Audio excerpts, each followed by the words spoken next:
On trouve aujourd'hui, dans la plupart des librairies de Mea Shearim ou d'autres quartiers de Jérusalem, un livre bien connu, nommé Keter Shem Tov, la couronne du bon nom ou de la bonne renommée. En préface de ce livre figure une lettre du Baal Shem Tov que Rabbi Israël Baal Shem Tov, alors qu'il habitait encore en Pologne, avait envoyée à son beau-frère, Rav Gershom, qui lui faisait partie de la yeshiva des kabbalistes de Jérusalem. Dans cette lettre, le Baal Shem Tov raconte en détail une aventure véritablement extraordinaire. Vous vous souvenez que, dans sa jeunesse, le beau-frère du Baal Shem Tov était profondément opposé au mariage du Baal Shem Tov avec sa sœur. C'est à l'époque où le Baal Shem Tov dissimulait sa grandeur, se faisait passer pour un ignorant parce qu'il fuyait les honneurs des hommes.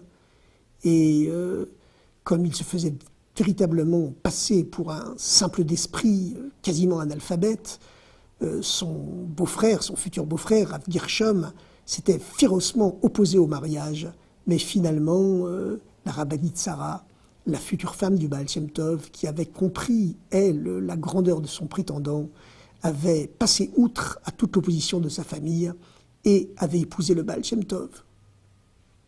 Beaucoup plus tard, quand le Baal Shem Tov se dévoila, se fit connaître au peuple juif, son beau-frère, Rav Gershom, devint un de ses plus ardents disciples, un de ses plus fidèles chassidim et admirateurs, avant que, sur le conseil du Baal Shem Tov, il parte vers Eretz Israël pour y constituer donc cette yeshiva des kabbalistes dans la ville sainte de Jérusalem. Dans cette lettre, adressée à son beau-frère, le Baal Shem Tov écrit la chose suivante. Lors du dernier Rosh Hashanah, à l'heure que j'étais en pleine concentration dans ma prière, mon âme a quitté mon corps.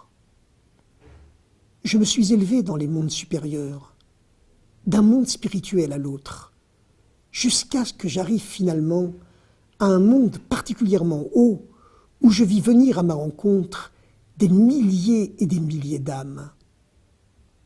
Ces milliers et ces milliers d'âmes étaient pleines d'un tel ravissement, d'une telle joie inexprimable, jamais de ma vie je n'avais pu imaginer qu'une telle joie puisse exister.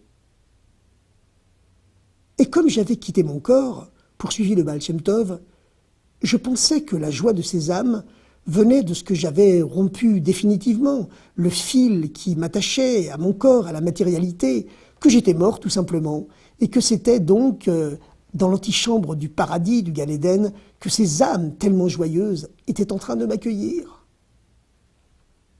Mais pas du tout, me répondirent-elles. Nous sommes tellement heureuses, nous, les âmes, qui n'avons pas la chance actuellement de nous incarner sur Terre, nous sommes tellement heureuses du travail que tu as accompli en bas.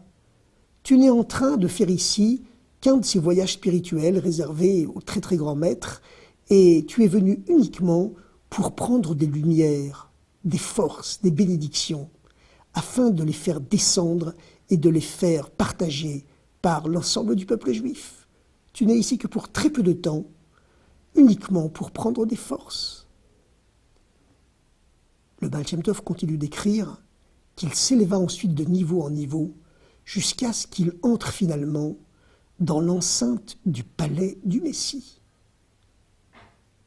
Et bien sûr, continue-t-il à écrire à son beau-frère, Rav Gershom, lorsque je me suis trouvé en présence du Messie, je lui ai posé la fameuse question qui brûle nos lèvres à tous depuis que le monde existe. « Et matai kaati mar, quand viendras-tu enfin, maître ?»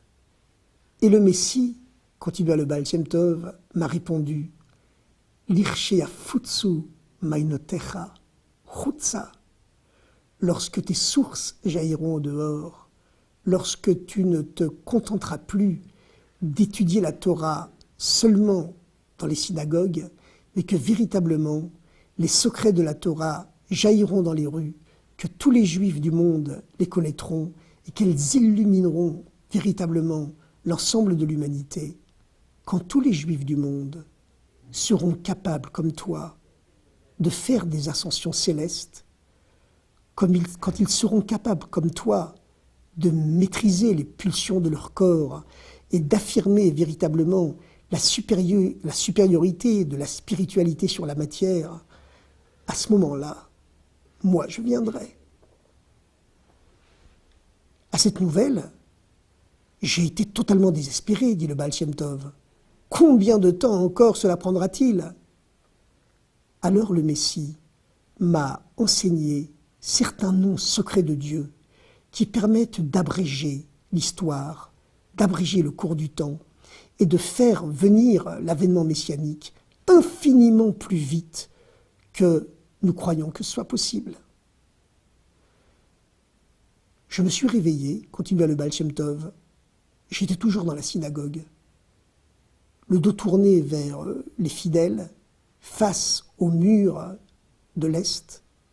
Personne, bien sûr, n'avait rien vu de tout ce qui s'était passé en moi, mais je te confie cette histoire pour que tu saches que le Messie viendra de façon très inattendue, infiniment plus vite quand même que le long cours de l'histoire peut nous permettre de le soupçonner. Et c'est ce à quoi s'employa dorénavant le Baal Shem Tov. C'est la raison pour laquelle il sillonnait sans cesse dans son carrosse miraculeux toutes les régions d'Europe de l'Est, et c'est ce à quoi s'employèrent ensuite ses disciples pour propager les secrets de la Torah, les secrets de la Chassidoute, dont on nous dit qu'ils sont plus profonds encore que ceux de la Kabbalah, puisque les secrets de la Kabbalah sont surnommés l'âme du judaïsme, mais que les secrets de la Chassidoute sont appelés, eux, l'âme de l'âme. Et donc, on peut dire qu'à notre époque, où on voit sur Internet, on voit à la télévision, dans les médias, couler ainsi les secrets de la Torah dans les rues, à l'extérieur, que s'accomplit à notre époque la prédiction du Baal Shem Tov telle que le Messie la lui avait transmise. Cette histoire du Baal Shem Tov, évidemment, n'est pas à prendre à la légère. En effet, le Baal Shem Tov vivait tout au début du XVIIIe siècle. Il s'éteignit vers 1760 et nous sommes aujourd'hui près de 300 ans après la mort du Baal Shem Tov. De nombreux maîtres lui ont succédé. Nous sommes aujourd'hui dans la 9e génération du chassidisme. 8 maîtres, effectivement, ont succédé au Baal Shem Tov. Et nous pouvons certainement faire confiance à la prophétie du dernier de ces maîtres, le 7e rabbi de Lubavitch, qui lui nous a affirmé que nous sommes la dernière génération de l'exil, la première génération de la libération, et que très certainement, infiniment plus vite que tout ce que nous pouvons croire, tout en restant bien sûr dans l'échelle de l'histoire, l'avènement messianique entrevu par le Baal Shem Tov lors de cette fameuse conversation avec le Messie lui-même, eh bien, est sur le point de se réaliser.